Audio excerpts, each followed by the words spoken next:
যুগটা এমন যে ধার্মিক যারা এখন, আমরা যারা ধার্মিক বলে দাবি করি, আমরা বেশিরভাগই এখন দুনিয়া পূজারি। দাড়ি, টুপি, পাগড়ি, জুব্বা, যাই হোক লেবাস পোশাক, আমাদের মধ্যে বেশিরভাগ ম্যাক্সিমাম ইল্লা মাশাআল্লাহ দুনিয়া পূজারি। দুনিয়ার ভালো মন্দ আগে বুঝবো, তারপর দিনকে আমরা দুনিয়ার উপরে অগ্রাধিকার দিতে শিখছি না। আগে দুনিয়া, পরে দিন। এমন একটা যুগ যেখানে ধার্মিকদের ঐক্যবদ্ধ থাকার কথা, স্পেশালি মুসলিমদের, কিন্তু আমরা মুসলিমদের মধ্যে কোনো ঐক্য দেখতে পারি না।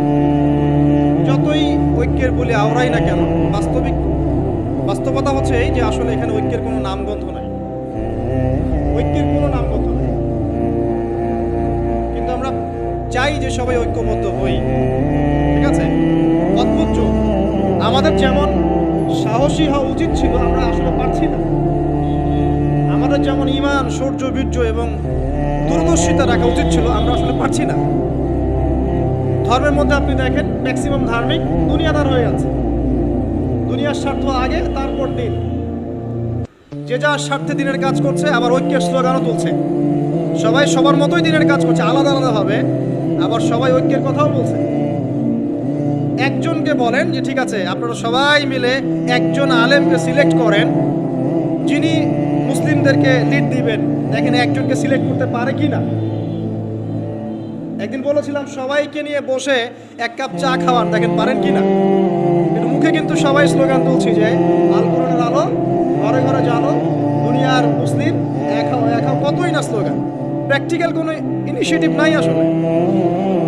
কিন্তু আপনি অন দ্য আদার হ্যান্ড দেখেন ইসলামের এগেনস্টে যারা থাকে, আসলে কুফার যারা, মুনাফিক যারা, যারা মিথ্যাবাদী সভ্যতার ধারক, এরা দেখবেন ইউনাইটেড। এদের মধ্যে 100টার মধ্যে 90টা বিষয়ে যদি দ্বিমত থাকে, তারপরেও তারা একটা জায়গায় ইউনাইটেড যে ইসলাম এবং মুসলিমকে ডমিনেট করতে হবে। আর আমাদের মধ্যে যদি 100টার মধ্যে 99টা বিষয়ে একমত থাকি আমরা, আর একটা বিষয়ে আমরা যদি দ্বিমত থাকি, আমাদের সেপারেশনের জন্য দ্যাটস এনাফ। এই যুগে আছি আপনি আমি। খেয়াল করে দেখেন, আমরা আইওয়াশ শোডাউনে বেশি বিশ্বাসী। এখন মুসলিমরা আমরা আইওয়াশ করতে বেশি পছন্দ করছি, শোডাউন করতে বেশি পছন্দ করছি। কনস্ট্রাকটিভ কোনো কাজ নাই। আজকে আপনি একটা পোস্ট দিচ্ছেন, কালকে একটা লেকচার দিচ্ছেন। আজকে একটা বই লিখছেন, ঠিক আছে, কালকে হয়তো আপনি অন্য কিছু করছেন। কিন্তু কাজগুলো সব বিক্ষিপ্ত, কনস্ট্রাকটিভ না, যার কোনো লক্ষ্য আছে না, সুনির্দিষ্ট লক্ষ্য আছে। সুনির্দিষ্ট লক্ষ্যকে সামনে রেখে মুসলিমদেরকে কাজ করতে হবে। কিন্তু এই দায়িত্ব কে পালন করবে? তরুণ সমাজ এখন মুখিয়ে থাকে এসবের জন্য। তাদেরকে কে নেতৃত্ব দিবে? তাদেরকে বিষয়গুলো বুঝাবে কে? সিচুয়েশন ব্যাখ্যা করবে কে? আর যদি আপনি 2-4 লাইন বেশি কথা বলা শুরু করেন, তাহলে আপনার গলা বন্ধ করে দেওয়া হবে। আস্তে আস্তে এগুলো সব মেনে নিচ্ছি, এভাবেই চলছে বিগত 100 বছরে। লাস্ট 100 বছরে, এক বছরে কয় দিন? 365 দিন। এই বিগত 100 বছরে এক একটা করে দিন, এক একটা করে রাত গিয়েছে, উম্মাহ আজকে এই জায়গায় এসেছে। আজকে থেকে 100 বছর আগের উম্মার হিস্ট্রিগুলো পড়ে দেখেন, তারপরে আরও সামনে যান, ওসমানীয় খেলাফতের দিকে যান, তার আগে যান ফাতিমিতে যান, কর্ডোভায় যান, মুঘলে যান, এদিকে আপনার মামলুকে যান, ঠিক আছে, তাবেঈনদের যুগে যান, আব্বাসীয় খেলাফতের যুগে যান, উমাইয়াতে যান, সাহাবীদের যুগে যান, দেখবেন ওই সময়কার মুসলিমদের অবস্থা এমন ছিল না, এবং বিশ্বের প্রেক্ষাপটে এমন ছিল। তো এগুলো নিয়ে ভাবতে হবে। ভাবতে হলে পড়তে হবে, কোরআন পড়তে হবে, হাদিস পড়তে হবে, ইতিহাস পড়তে হবে, অর্থনীতি সম্পর্কে জানতে হবে, পলিটিক্যাল সায়েন্স পড়তে হবে। কে পড়তে চায়? অনলাইনের যুগ, সবাই লেকচার শুনতে চায়, এবং লেকচার শোনা জাতি হুজুগে লাফায় বেশি। একজন আলেম একটা কথা বলবে, ওটার পিছনে হুজুগে লাফাবে। আবার দেখবে আরেকজন আলেম তার কাউন্টার একটা দলিল দিয়েছে, এবার এর পিছনে হুজুগে লাফাবে। আসলে কার দলিল কতটুকু অথেন্টিক এ তো জানে না, এটা তো পড়াশোনাই করতে চায় না। আমরা পড়তে চাই কম, লেকচার শুনতে চাই বেশি। আর লেকচার শুনছেন, আজকে আপনি এক টপিকে, কালকে আরেক টপিকে, তারপরের দিন আরেক টপিকে, কোনো কনস্ট্রাকটিভ কিছু নেই, মাথাটা বিক্ষিপ্ত। আসলে আমাদের এখন একটা সমস্যা আছে, বর্তমান যুগটা খুব তাড়াহুড়োর যুগ। এই যুগে মানুষ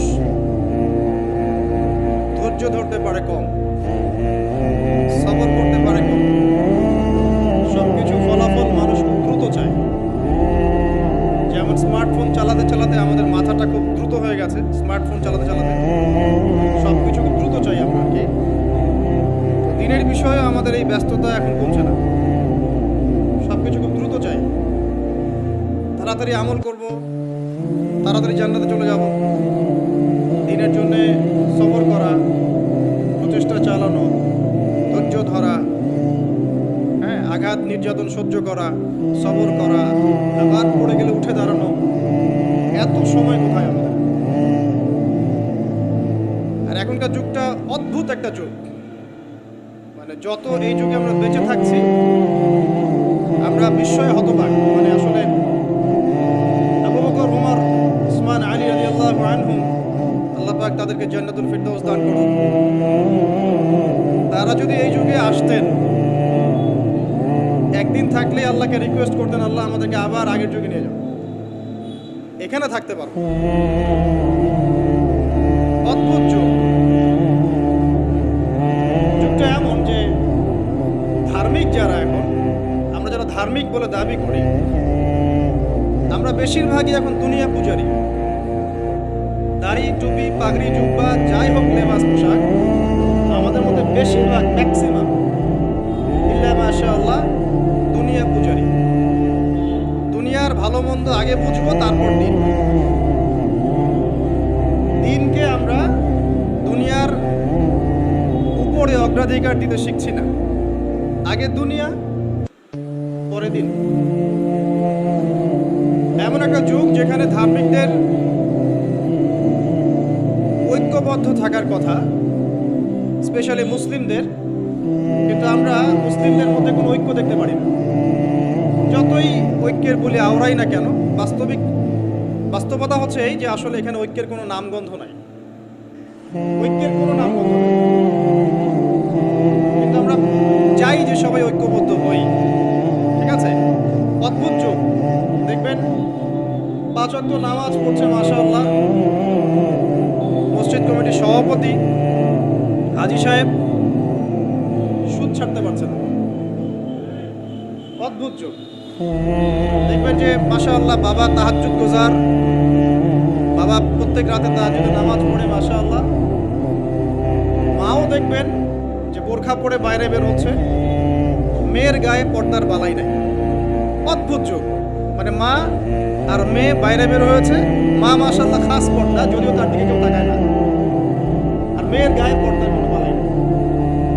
এমন একটা যুগ, আপনি যদি আল্লাহ এবং তার রাসূলের চোখ দিয়ে দেখেন, কোরআন এবং সুন্নাহর নূর দিয়ে এই বিশ্বটাকে দেখেন, আপনি হতবাক হয়ে যাবেন যে কি হচ্ছে আশপাশে। আসলে এই ওয়ার্ল্ডটাই পাগল না আমি নিজেই পাগল? তখন আপনার কাছে এরকম মনে হবে।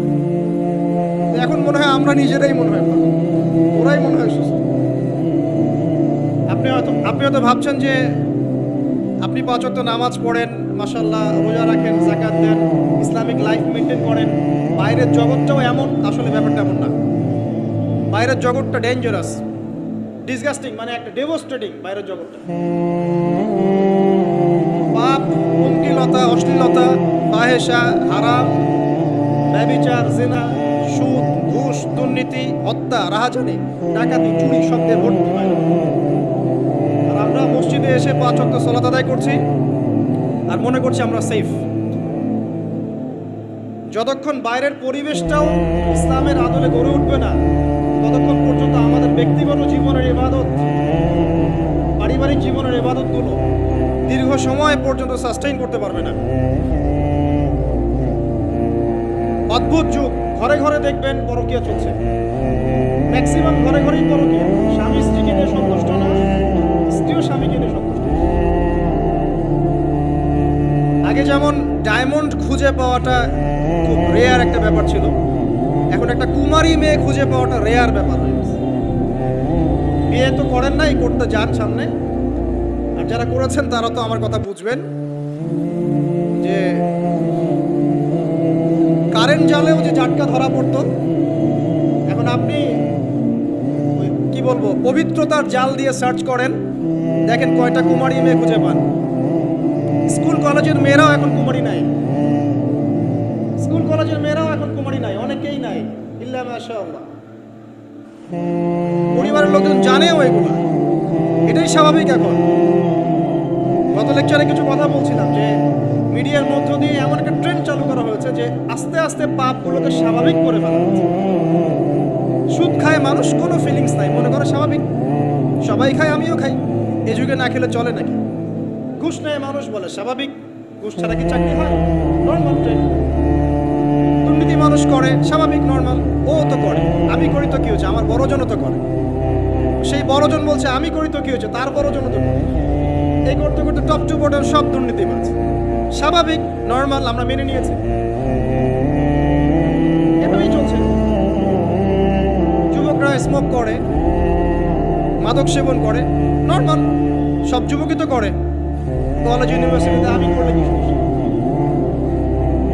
জিনা সবাই তো যাচ্ছে পতিতালয়, তা আমি গেলে কি সমস্যা? সবাই অ্যাফেয়ার করছে হারাম, তা আমার একটা গার্লফ্রেন্ড থাকলে কি সমস্যা? এভরিবডি হারামগুলোকে আমরা মেনে নিয়েছি। মিডিয়ার মধ্যে দিয়ে ট্রেন্ডটা চালু করা হয়েছে যেগুলো নর্মাল, অথচ নবী সাল্লাল্লাহু আলাইহি ওয়াসাল্লাম ফয়জুল কালাম বইয়ের মধ্যে হাদিসটা আছে যে যখন তোমার পাপ তোমাকে বাধা দিবে না, মানে তোমার ভিতর থেকে একটা বাধা আসবে না যেটা পাপ, বুঝবা যে ঈমান নাই তোমার। যখন ভিতর থেকে পাপ করলে একটা বাধা আসে, বুঝবা তুমি ঈমানদার। মানে পাপ করলে যদি বাধা আসে ভিতর থেকে যে আমি একটা খারাপ কাজ করেছি, আল্লাহর কাছে আমাকে তওবা করতে হবে, ইস্তেগফার করতে হবে, তখন বুঝবেন যে আপনার ভিতর ঈমান আছে। এই জন্য আল্লাহ পাক আপনার মনের মধ্যে এই চিন্তা নিয়ে আসছেন, আলহামদুলিল্লাহ। যখন পাপ করতে করতে দেখবেন আপনার মনে কোনো ফিলিংসই নাই, তখন বুঝবেন যে আসলে আপনার ভিতর ঈমান আর কিছু বাকি নাই, যেটা আছে খালি ফসকার মতো, একটা নুক্তার মতো। নবীজি বলেছেন সাল্লাল্লাহু আলাইহি ওয়াসাল্লাম, মানুষের অন্তর থেকে আমানত উঠে যাবে, একটা ফসকার মতো পড়ে থাকবে, নুক্তার মতো পড়ে থাকবে। জনগণ বলবে যে অমুক লোক খুব বড় আমানতদার, অথচ ওর কলমের মধ্যে আমানতের জাররা পরিমাণ বাকি থাকবে। কোরআন এবং সুন্নাহর চোখ দিয়ে আপনি একটু চারপাশটাকে দেখেন, একটু অনেস্ট হই, নিজের সাথে একটু অনেস্ট হই। আমার মধ্যেও যদি ভুল থাকে আমিও নিজেরটাকে একটু দেখি। আমাদের যেভাবে আমল করা উচিত ছিল, আমরা যারা দ্বীনের দায়ী বলি বা আলেম বলি, রিপ্রেজেন্টেটিভ বলি, আমরা সেরকম আমল করতে পারছি না। আমাদের যেমন সাহসী হওয়া উচিত ছিল, আমরা আসলে পারছি না। আমাদের যেমন ঈমান, শৌর্য, বীর্য এবং দূরদর্শিতা রাখা উচিত ছিল, আমরা আসলে পারছি না। ধর্মের মধ্যে আপনি দেখেন ম্যাক্সিমাম ধার্মিক দুনিয়াদার হয়ে আছে, দুনিয়ার স্বার্থ আগে, তারপর দিন। যে যার স্বার্থে দিনের কাজ করছে, আবার ঐক্যের স্লোগানও তুলছে। সবাই সবার মতোই দিনের কাজ করছে, আলাদা আলাদাভাবে, আবার সবাই ঐক্যের কথাও বলছে। একজনকে বলেন যে ঠিক আছে আপনারা সবাই মিলে একজন আলেমকে সিলেক্ট করেন যিনি মুসলিমদেরকে লিড দিবেন, দেখেন একজনকে সিলেক্ট করতে পারে কি না। একদিন বলেছিলাম সবাইকে নিয়ে বসে এক কাপ চা খাওয়ান, দেখেন পারেন কি না। কিন্তু মুখে কিন্তু সবাই স্লোগান তুলছি যে আল কোরআনের আলো, ঘরে ঘরে জালো, দুনিয়ার মুসলিম এক হও এক হও, কতই না স্লোগান, প্র্যাকটিক্যাল কোনো ইনিশিয়েটিভ নাই আসলে। কিন্তু আপনি অন দ্য আদার হ্যান্ড দেখেন ইসলামের এগেনস্টে যারা থাকে, আসলে কুফার যারা, মুনাফিক যারা, যারা মিথ্যাবাদী সভ্যতার ধারকবাহক, এরা দেখবেন ইউনাইটেড। এদের মধ্যে 100টার মধ্যে 90টা বিষয়ে যদি দ্বিমত থাকে, তারপরেও তারা একটা জায়গায় ইউনাইটেড যে ইসলাম এবং মুসলিমকে ডমিনেট করতে হবে। আর আমাদের মধ্যে যদি 100টার মধ্যে 99টা বিষয়ে একমত থাকি আমরা, আর একটা বিষয়ে আমরা যদি দ্বিমত থাকি, আমাদের সেপারেশনের জন্য দ্যাটস এনাফ। এই যুগে আছি আপনি আমি। খেয়াল করে দেখেন, আমরা আইওয়াশ শোডাউনে বেশি বিশ্বাসী। এখন মুসলিমরা আমরা আইওয়াশ করতে বেশি পছন্দ করছি, শোডাউন করতে বেশি পছন্দ করছি। কনস্ট্রাকটিভ কোনো কাজ নাই। আজকে আপনি একটা পোস্ট দিচ্ছেন, কালকে একটা লেকচার দিচ্ছেন, আজকে একটা বই লিখছেন, ঠিক আছে, কালকে হয়তো আপনি অন্য কিছু করছেন, কিন্তু কাজগুলো সব বিক্ষিপ্ত, কনস্ট্রাকটিভ না, যার কোনো লক্ষ্য আছে না, সুনির্দিষ্ট লক্ষ্য আছে। সুনির্দিষ্ট লক্ষ্যকে সামনে রেখে মুসলিমদেরকে কাজ করতে হবে, কিন্তু এই দায়িত্ব কে পালন করবে? তরুণ সমাজ এখন মুখিয়ে থাকে এসবের জন্য, তাদেরকে কে নেতৃত্ব দিবে? তাদেরকে বিষয়গুলো বুঝাবে কে? সিচুয়েশন ব্যাখ্যা করবে কে? আর যদি আপনি 2-4 লাইন বেশি কথা বলা শুরু করেন, তাহলে আপনার গলা বন্ধ করে দেওয়া হবে। আস্তে আস্তে এগুলো সব মেনে নিচ্ছি, এভাবেই চলছে বিগত 100 বছরে। লাস্ট 100 বছরে, এক বছরে কয় দিন? 365 দিন।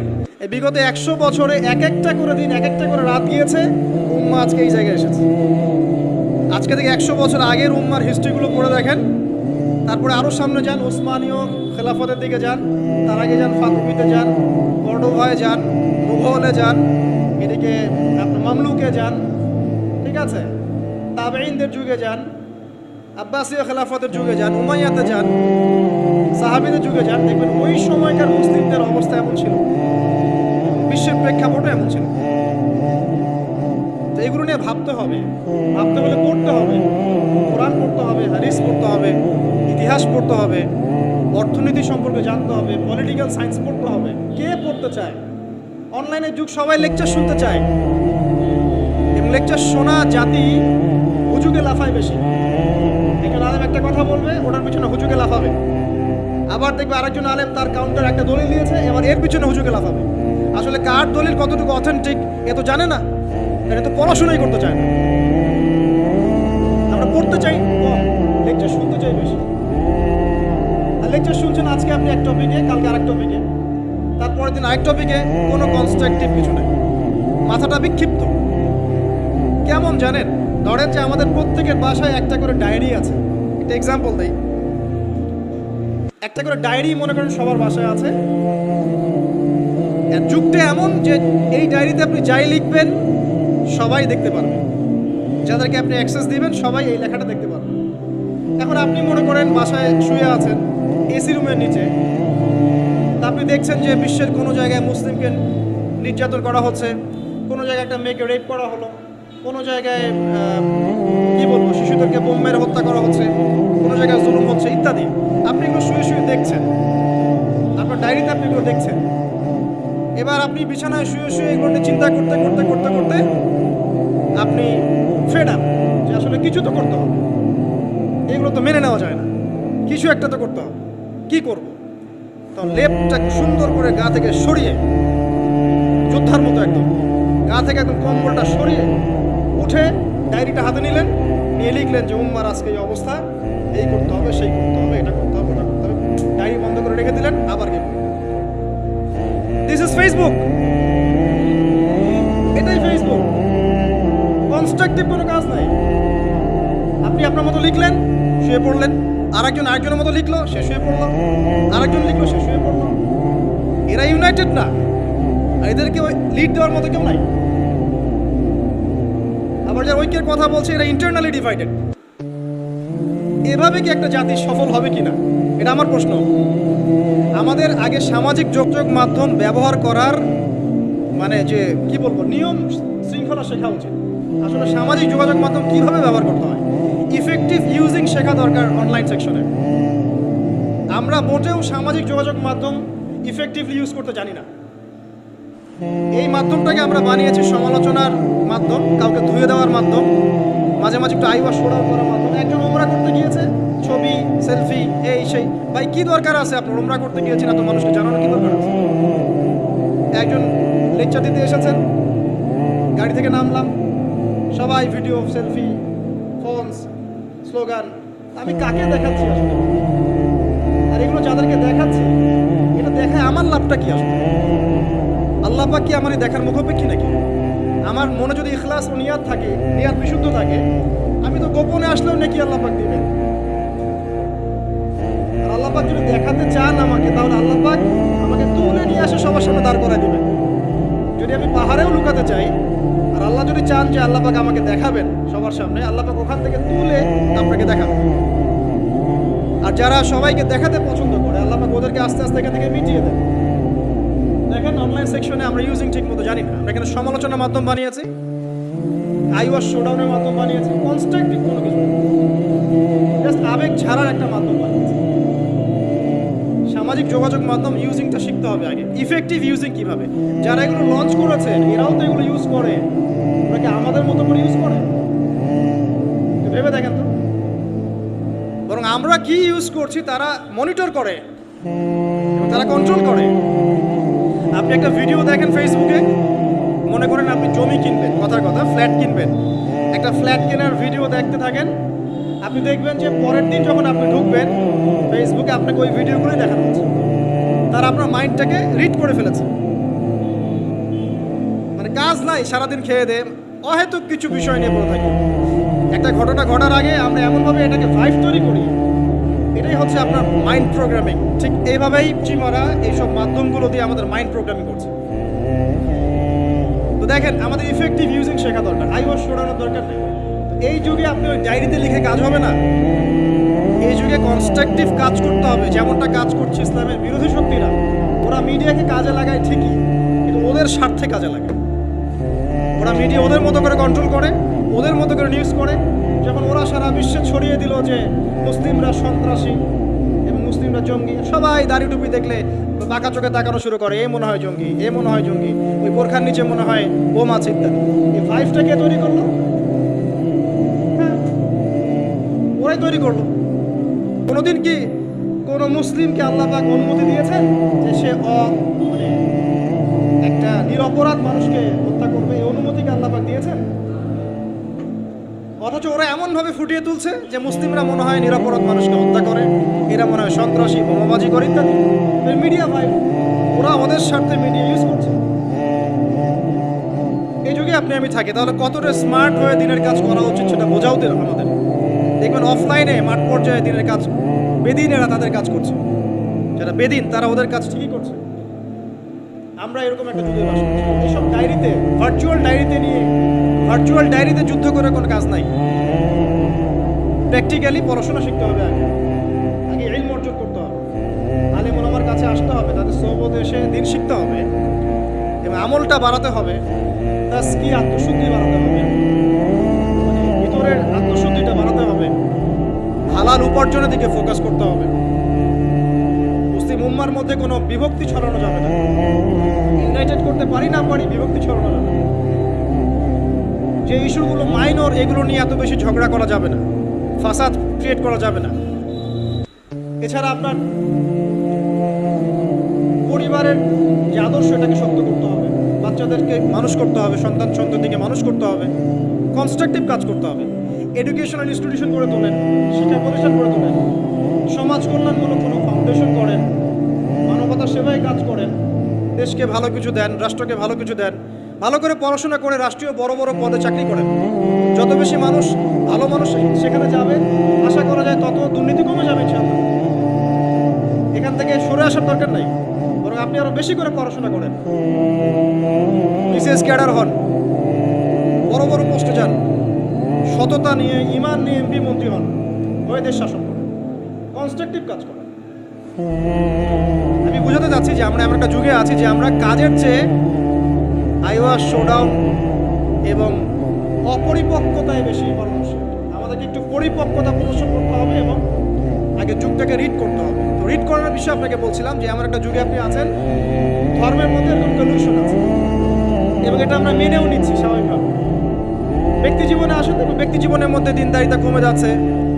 যুবকরা মাশাআল্লাহ আল্লাহ থেকে আসছে, কিন্তু অনেকের মধ্যে কমেও যাচ্ছে। ব্যক্তিগত জীবনে গিয়ে দেখেন দিনের জ্ঞান অর্জনকে খুব একটা পরোয়া করছে না, আমলটাকে গুরুত্ব দিচ্ছে ঠিকই, কিন্তু দিনের জ্ঞান অর্জনকে খুব একটা পরোয়া করছে না, হালাল হারাম মেনে চলার ব্যাপারটা পরোয়া করছে না। ঠিক আছে, তারপরে গিয়ে দেখবেন ফ্যামিলিতে গিয়ে দেখবেন ফ্যামিলির মধ্যে বন্ডিংসগুলো কমে যাচ্ছে। ফ্যামিলির মধ্যে যে বন্ডগুলো আগে ছিল শক্ত, এগুলো আস্তে আস্তে কমে যাচ্ছে। ভাইয়ে ভাইয়ে দ্বন্দ্ব, বাবায় সন্তানে দ্বন্দ্ব, মায়ের সন্তানে দ্বন্দ্ব, বোনে মনে দ্বন্দ্ব, স্বামী স্ত্রীতে বিচ্ছেদ, সন্তানরা মানুষ হচ্ছে বাবা মা ছাড়াই। সামাজিক গঠন একক যেটাকে আমরা বলি পরিবার, এর বন্ডিংসগুলো ভেঙে যাচ্ছে এবং এটাকে আমরা নর্মাল মনে করছি এখন। সোশ্যালি দেখেন প্রতিবেশী প্রতিবেশীর খোঁজ খবর নেওয়ার প্রয়োজন মানুষ মনে করছে না। সমাজের মানুষের পাশে দাঁড়ানোর কথা বলেন, একে অপরের সহযোগিতার কথা বলেন, একটু সহ্য করা বা ছাড় দেওয়ার মানসিকতার কথা বলেন, কেউ ছাড় দিতে চায় না।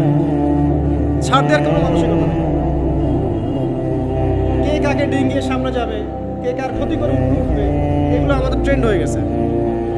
ইকোনমিক লাইফে গিয়ে দেখেন, হালাল হারামের কেউ পরোয়া করছে না। ঘুষ, দুর্নীতি, সুদ, এগুলো নরমাল। পলিটিক্যাল লাইফে গিয়ে দেখেন, আল্লাহ পাকের জমিনে আল্লাহ পাক তাকে দায়িত্ব দিয়েছেন, সে আল্লাহর হুকুম আহকামের 5 পয়সা পরোয়া করে। আল্লাহ পাকের জমিনে আল্লাহ পাক তাকে দায়িত্ব দিয়েছেন, কিন্তু সে দেখবেন আল্লাহ পাকের বিধানের 5 পয়সা পরোয়া করছে, অথচ আল্লাহ পাকই তাকে দায়িত্ব দিয়েছে। বৈশ্বিক প্রেক্ষাপটে গিয়ে দেখেন, খালি অস্ত্র বিক্রির বাণিজ্য, কোন দেশে যুদ্ধ লাগিয়ে দেওয়া যাবে, আর কোন মুসলিম দেশগুলোকে ডমিনেট করা যাবে, আর কোথায় মানুষের সুদের ঋণে জালে ফেলা যাবে। আপনি আগে চারপাশ চিনতে শেখেন, পরিবার দেখেন, আপনার ব্যক্তি জীবনটা দেখেন, ধর্ম দেখেন, অর্থনীতি রাজনীতি দেখেন, কোন চোখ দিয়ে দেখবেন? কোরআন এবং হাদিসের চোখ দিয়ে দেখেন। তারপরে দেখবেন আসলে কোনো কিছুই ঠিক চলছে না। নাহলে আপনার কাছে মনে হবে সব ঠিক চলছে। কোরআন সুন্নাহর চোখ দিয়ে দেখেন, আসলে কোনো কিছুই পারফেক্ট চলছে না। এখন ক্ষুদ্র পরিসরে আপনার আবার করণীয় বাকি আছে। কি করতে পারে? প্রথম কথা হচ্ছে আমাদেরকে আগে তওবা করতে হবে আল্লাহর কাছে। আমরা প্রত্যেকে যখন আল্লাহর কাছে খালেসভাবে তওবা করব, যে আল্লাহ পাক যে উদ্দেশ্যে পৃথিবীতে পাঠিয়েছিলেন সেই উদ্দেশ্য কতটুকু করতে পারছি আমরা জানি না। আল্লাহ আপনি আমাদেরকে মাফ করে দেন এবং এই সমকালীন ফিতনাময় পরিবেশ থেকে আমাদেরকে বাঁচান। আগে তওবা করতে হবে। আমরা এতটা পাপে ডুবে গেছি এখন, আমাদের দোয়া কিন্তু মনে হয় না কবুল হচ্ছে। হ্যাঁ, আমরা কি কম দোয়া করি? আমরা কিন্তু প্রচুর দোয়া করি। ওয়াজ মাহফিলের শেষে করি, ফরজ নামাজের পরে করি, দোকান উদ্বোধন করতে গেলে করি, কোনো সময় মাশাআল্লাহ দেখা যায় স্ট্যাচু উদ্বোধন করতে গিয়েও দোয়া করি। আমরা দোয়া করতেই থাকি, কিন্তু দোয়া কতটুকু কবুল হয় আল্লাহ পাক। কবুল না হওয়ার একটা অন্যতম কারণ হচ্ছে পাপ। যখন আমরা পাপে লিপ্ত থাকবো, দোয়া কিন্তু খুব একটা কবুল হয় না। ইল্লা মাশাআল্লাহ, আল্লাহ পাক চাইলে করতে পারেন, কিন্তু পাপে নিমজ্জিত থাকা অবস্থায় আল্লাহ পাক রাগান্বিত থাকেন। যতক্ষণ তওবা করছে ততক্ষণ দোয়া কবুল হচ্ছে। আগে তওবা করে ফিরে আসতে হয়। তারপর কি করতে পারি? আগে আমাদের ওই যে বললাম, একটা কনস্ট্রাকটিভ লক্ষ্য থাকতে হবে যে আমরা কি চাচ্ছি। আসলে আমরা কি চাচ্ছি? ভাই, দুনিয়াতে এসেছি, যে কয়দিন হায়াত আছে আল্লাহ পাকের হুকুম আহকাম পালন করব, মৃত্যুবরণ করব, জান্নাতে যেতে চাই। এই চাওয়াটা হচ্ছে এভারেজ মুসলিমদের চাওয়া। এভারেজ মুসলিম মানে নর্মাল যারা মুসলিম তারা সবাই এভাবেই চায়। এর বাইরে গিয়েও কিছু চাওয়া শিখতে হবে, যে আমি একাই শুধু জান্নাতে গিয়ে বাঁচতে চাই না, বরং আমার পরিবার সমাজটাকে নিয়ে বাঁচতে চাই। অর্ডিনারি মুসলিমদের কাজ। যারা এভারেজ মুসলিম তারা শুধু নিজেকে নিয়েই ব্যস্ত থাকে, আর যারা এক্সট্রা অর্ডিনারি মুসলিম তারা সবাইকে নিয়ে চিন্তা করে। এবং যাদের হাত দিয়ে সমাজ বিপ্লব ঘটেছে বা উম্মাহ ভালো কিছু পেয়েছে, তারা কখনো নিজের স্বার্থ নিয়ে পড়ে থাকে না। তো আমাদেরকে এভারেজ মুসলিম হলে চলবে না, একটু এক্সট্রা অর্ডিনারি কিছু চিন্তা করতে হবে, লক্ষ্যটা স্থির করতে হবে আগে। 1 নাম্বার তওবা, 2 নাম্বার লক্ষ্য স্থির করা, 3 নাম্বার নিজের জীবনের মূল্য বোঝা। আল্লাহ পাক যে আমাদেরকে 60, 70, 100 বছরের হায়াত দিয়েছেন, এর মূল্যটা তো বুঝতে হবে। আমরা যারা সবাই, এভরিবডি, আমরা কেউ বাদ না, আমরা যারা অনলাইন সেকশনে দিনের বেশিরভাগ সময় নষ্ট করছি, আমরা কি আদৌ হায়াতের মূল্য বুঝতে পারছি? আমরা যারা চায়ের দোকানে বসে আড্ডা পিটাচ্ছি, বন্ধুদের সাথে গল্প করছি, হয়তো গেমস অ্যান্ড স্পোর্টস এবং ইউটিউবে, ফেসবুকে, টিকটকে আমরা সময় নষ্ট করছি, আমরা কি আদৌ আমাদের হায়াতের মূল্য বুঝতে শিখেছি? অনেকে দেখবেন বার্ধক্যে উপনীত হয়েছে, তারপরেও সে এভাবেই লাইফ লিড করছে। দিব্যি একটা আড্ডার মজলিসে বসলো, 3, 4, 5 ঘন্টা সে কাটিয়ে দিল। সে বুঝতেই পারছে না কি জন্য আল্লাহ পাক তাকে দুনিয়াতে পাঠিয়েছে। আমাদেরকে আগে বুঝতে হবে যে আমাদের হায়াতের মূল্য কি। একটা দিন চলে যাচ্ছে, আর পাবো না। আজকের এই যে সেশন করতে পারছি, এটা আর কখনো ফিরে আসবে না।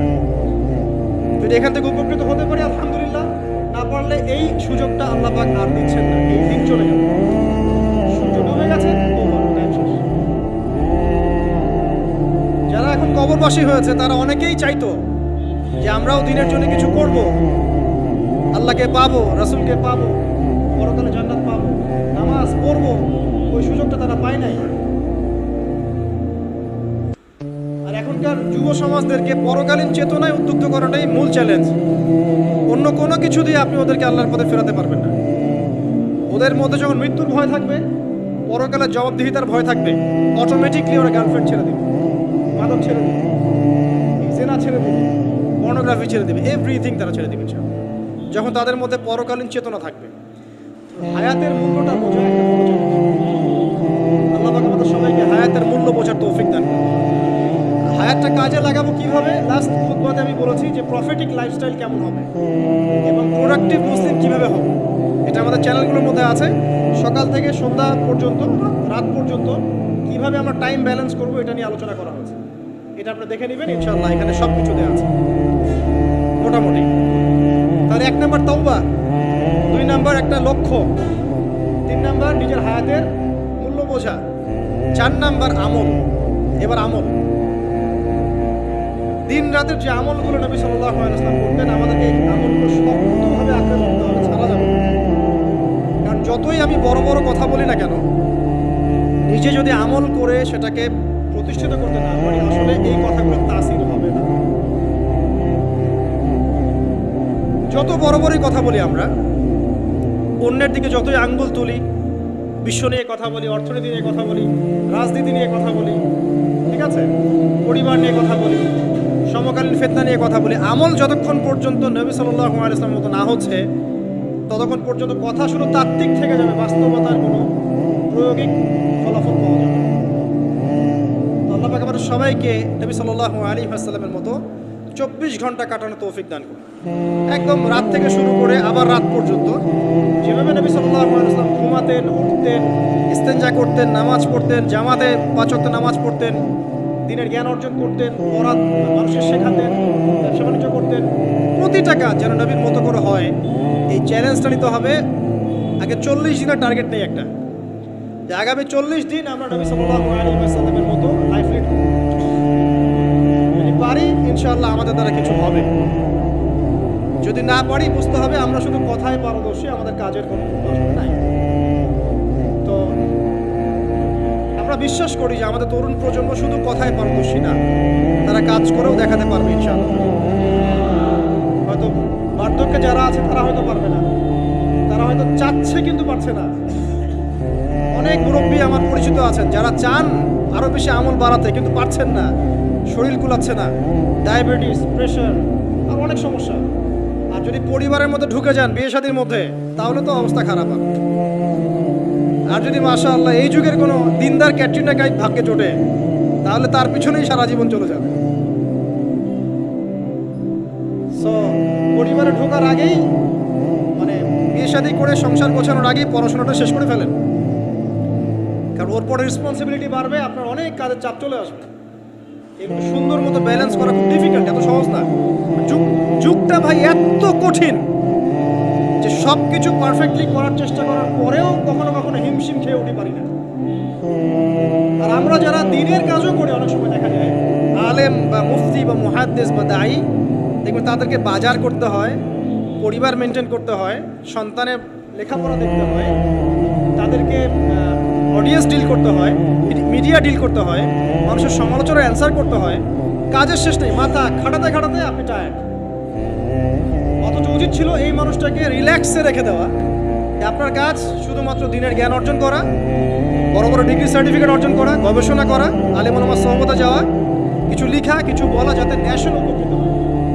এরকম সুকুনের পরিবার কয়টা আছে আলেমদেরকে জিজ্ঞাসা করে। আমার ধারণা যে বেশিরভাগ আলেমেরই এরকম পরিবার নাই। এই কারণে অনেক বড় বড় স্কলার মাঝপথে ঝরে পড়ে, অনেক বড় বড় আলেম মাঝপথে ঝরে পড়ে। আর আমাদের এই ফিতনা সৃষ্টিকারী পরিবারের সদস্যরা এগুলো বুঝতে চায় না। তারা বুঝতে চায় না ওদের দায়িত্বটা কি। তাদের দায়িত্ব হচ্ছে ওই ব্যক্তিকে সাপোর্ট করা পিছন থেকে, যে আল্লাহর দ্বীনের পথের একজন দায়ী, একজন মুবাল্লিগ, একজন আলেম, একজন ফকিহ।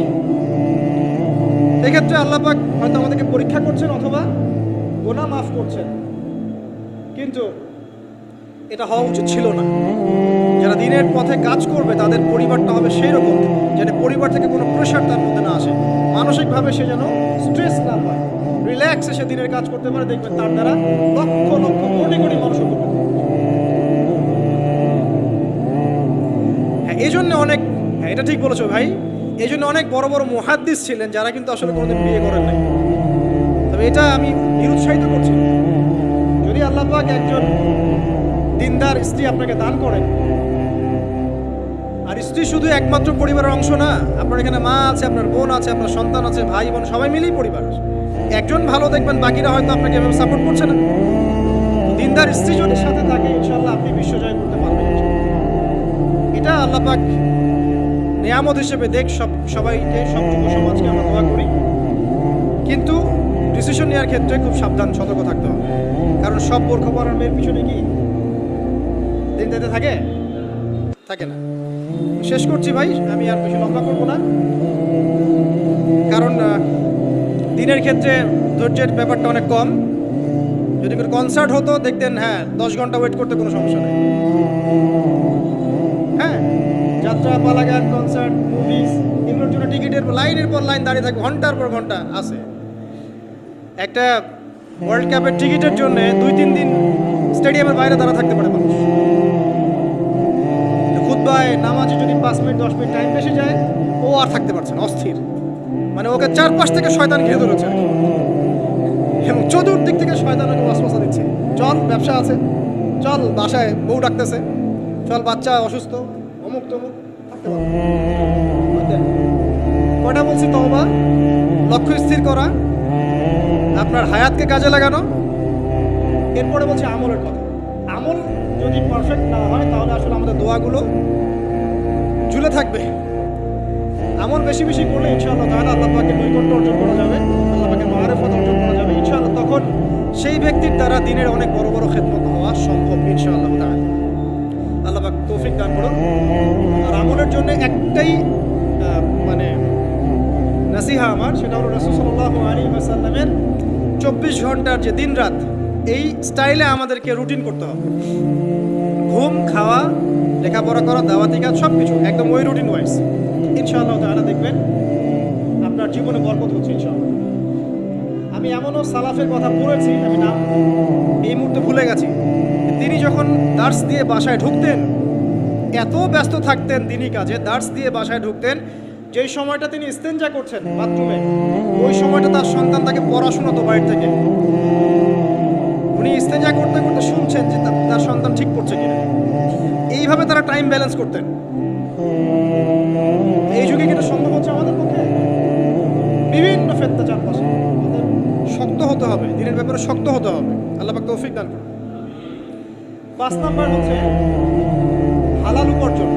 যখন আপনি উপার্জনের দিকে যাবেন, ছোট একটা জব করেন, গভর্নমেন্ট জব হোক, নন গভর্নমেন্ট জব হোক, ব্যবসা হোক, কৃষিকাজ হোক, আপনি হালালে থাকার চেষ্টা করুন।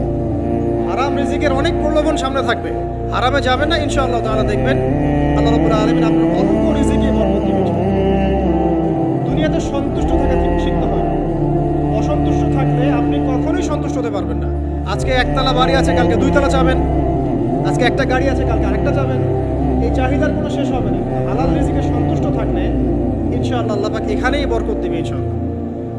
আল্লাহ পাক আমাদের সবাইকে হালাল রিজিকের ব্যবস্থা করে দিন এবং আল্লাহ যা দিয়েছেন তাতে সন্তুষ্ট থাকার তৌফিক দান।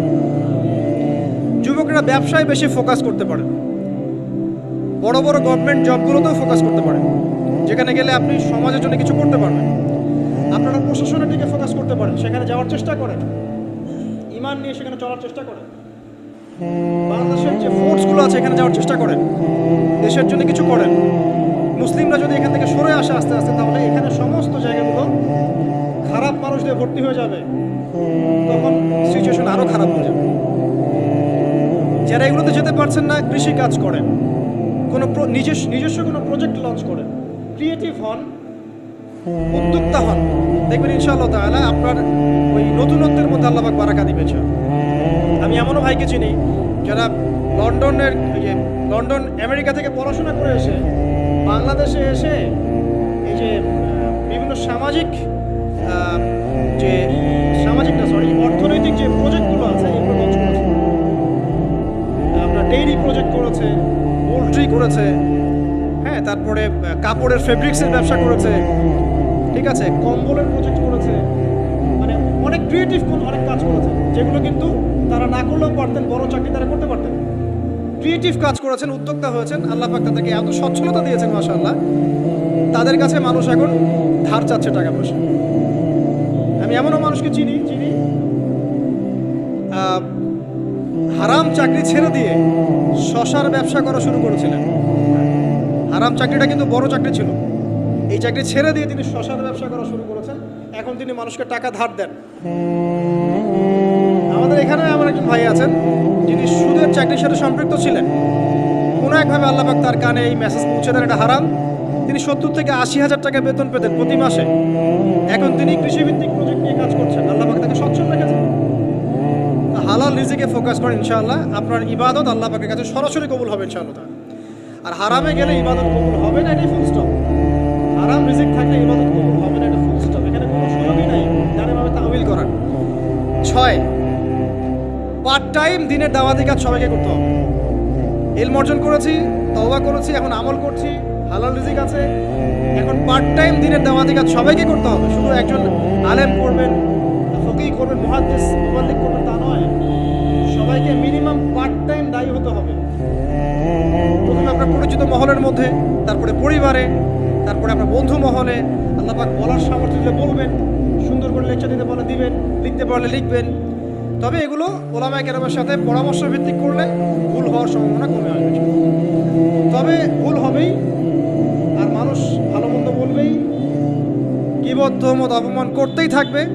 যদি আপনি দেওবন্দ থেকে পড়ে আসেন এবং এমন একটা ফতোয়া দেন যেটা এক শ্রেণীর মানুষের কাছে মনে হচ্ছে বেদাত, আসলে ওটা বেদাত নয়, তখন সে বলবে, ওই শ্রেণীর মানুষ বলবে লোকটা দেওবন্দ থেকে পড়ে এসে বিভ্রান্ত হয়ে গেছে। যদি আপনি মদিনা থেকে পড়ে আসেন, পড়ে আসার পরে এমন একটা কথা বলেন যেটা আরেক শ্রেণীর মানুষের কাছে মনে হচ্ছে এটা ভুল, ওই শ্রেণীর মানুষ বলবে লোকটা মদিনা থেকে পড়ে এসে বিভ্রান্ত হয়ে গেছে। সমালোচনা আপনি অ্যাভয়েড করতে পারবেন না, ডিগ্রি সার্টিফিকেট দিয়েও না। সো দাওয়াতি কাজ করবেন আপনার সাধ্য মতো, পরামর্শ ভিত্তিক। তবে কারো সমালোচনায়, গীবতে, আঘাতে ভেঙে পড়বেন না। আপনি যদি আল্লাহ সন্তুষ্টির জন্য কাজ করে থাকেন, আল্লাহ তাকে আপনাকে বড় করে দেবে ইনশাআল্লাহ। পার্ট টাইম দাওয়াতি কাজ সবাইকে করতে হবে। আর এর মধ্যে থেকে কিছু মানুষকে আলেম হতে হবে, আলেম হয়ে উম্মার দায়িত্ব গ্রহণ করতে হবে। আল্লাহ পাক তৌফিক দান করুন, আমিন। আর দু একটা বলে শেষ করে দেই। এরপরে আপনি পরিবার গঠনের বিষয়ে যাবেন। পরিবারটা এমনভাবে গঠন করেন, এক কথায় আপনাকে হতে হবে ইব্রাহিম আলাইহিস সালামের মতো, আপনার সন্তান হবে ইসমাইল আলাইহিস সালামের মতো, এবং আপনার স্ত্রী হবে হাজারা এবং সারা আলাইহিস সালাম। এরকম যদি পরিবার হয় ইনশাআল্লাহ তাআলা আশা করা যায় সমাজের অবস্থা আগামী 10 বছরে এমন থাকবে না, আগামী 20 বছরে এমন থাকবে না ইনশাআল্লাহ। আর সবশেষ যে কথাটা বলবো সেটা হলো যে আমাদের সবাইকে এভারেজ চিন্তা করলে হবে না, আল্লাহ পাকের জমিনে দ্বীন ইসলাম প্রতিষ্ঠার চিন্তা থাকতে হবে। আর প্রতিষ্ঠা মানে নিরপরাধ মানুষকে বোম মেরে হত্যা করা নয়। ইসলামের দাওয়াত, তাবলীগ, প্রচার প্রসার, এই বিষয়গুলোকে ছড়িয়ে দেওয়া। এটার জন্য ইউনিটি দরকার। ইউনাইটেড প্ল্যাটফর্ম করতে পারলে খুব ভালো হয়, না পারলেও এখানে বিভক্তি বাড়াবেন না। আপনি আপনার জায়গা থেকে যতটুকু পারেন করেন, এরপর আল্লাহর কাছে ছেড়ে দেন। আল্লাহ পাকের জমিনে দ্বীনের প্রচার প্রসারের জন্য আপনি আপনার জান, মাল, সময়, আপনার শ্রম, আপনার কথা, আপনার কলম, আপনার ইনিশিয়েটিভ সব কিছু দিয়ে একটা স্ট্রাইভ করেন। ওই কাজটাই আপনার প্রজেক্ট, যেটা আপনি কালকে আমাদের মাঠে আল্লাহর সামনে দাঁড়িয়ে বলবেন, আল্লাহ আমি আমার দুনিয়ার হায়াতে তোমার দ্বীনের জন্য এতটুকু কাজ করে আসতে পেরেছি, আল্লাহ এই ওসিলায় আমাকে মাফ করে দাও। আল্লাহ রাব্বুল আলামিন আমাদের সবাইকে এই কাজগুলোর উপর আমল করার তৌফিক দান করুন, আমিন। শেষ করার আগে আমরা দোয়া করি, আল্লাহ রাব্বুল আলামিন আমাদের সবাইকে সমকালীন প্রেক্ষাপটটা বোঝার তৌফিক দান করুন, আমিন। আল্লাহ রাব্বুল আলামিন আমাদের সবাইকে চলমান ফিতনাগুলো সম্পর্কে সচেতন থাকার তৌফিক দান করুন। আল্লাহ সুবহানাহু ওয়া তাআলা আমাদের সবাইকে দ্বীনের ইলম অর্জন করার তৌফিক দান করুন, আমাদেরকে খাস তওবা করার তৌফিক দান করুন, বেশি বেশি আমল সালেহ করার তৌফিক দান করুন, হালাল রিজিকের ব্যবস্থা করে দিন। আল্লাহ পাক আমাদের সবাইকে আদর্শ ইসলামিক পরিবার করে দিন। আমরা দোয়া করি আমাদের সন্তান সন্ততিদেরকে আল্লাহ পাক মুসলিমের মতো মুসলিম রূপে মানুষ করার তৌফিক দান করুন, এবং উম্মার বিজয়ের জন্য আমাদেরকে আমাদের জান, মাল, সময়, শ্রম ব্যয় করে আল্লাহর পথে কাজ করার তৌফিক আল্লাহ পাক আমাদের সবাইকে দান করুন, আমিন। আপোষে গীবত, তহমত, কাদা ছোড়াছড়ি, ইখতিলাফগুলোকে আল্লাহ পাক দূর করে দিন। মুসলিম উম্মাহকে এক ভেবে সবাইকে নিজের ভাই মনে করে দিনের পথ চলার তৌফিক আল্লাহ পাক সবাইকে দান করুন। আমিন। আজকের মতো এখানে শেষ করছি। সুবহানাকাল্লাহু ওয়া বিহামদিক, আশহাদু আল্লা ইলাহা ইল্লা আনতা আস্তাগফিরুকা ওয়া আতুবু ইলাইক। আসসালামু আলাইকুম ওয়া রাহমাতুল্লাহি ওয়া বারাকাতুহু।